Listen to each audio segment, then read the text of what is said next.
asal asal sayo.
আজকে 12 ফেব্রুয়ারি একটি নির্বাচন হয়েছে।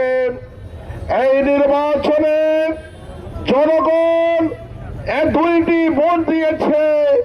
একটি হলো জাতীয় সংসদ, আর একটি হলো হ্যাঁ এবং না।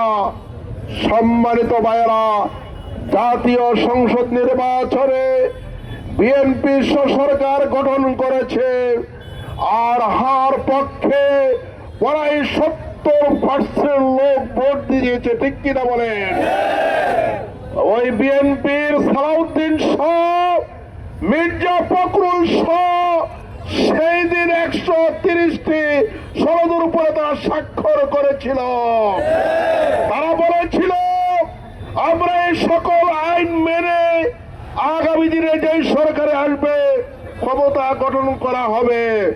সম্মানিত ভাইয়েরা, আমরা দেখতে পেলাম এই ক্ষমতা গঠন করার পরে তারা আজকে তাদের সুবিধা মতো যেই সব আইনগুলো আছে সেগুলো মানে, আর জনগণের সেন্টিমেন্ট সাথে সম্পৃক্ত ওই সব আইনগুলোকে তারা আজকে প্রত্যাখ্যান করতে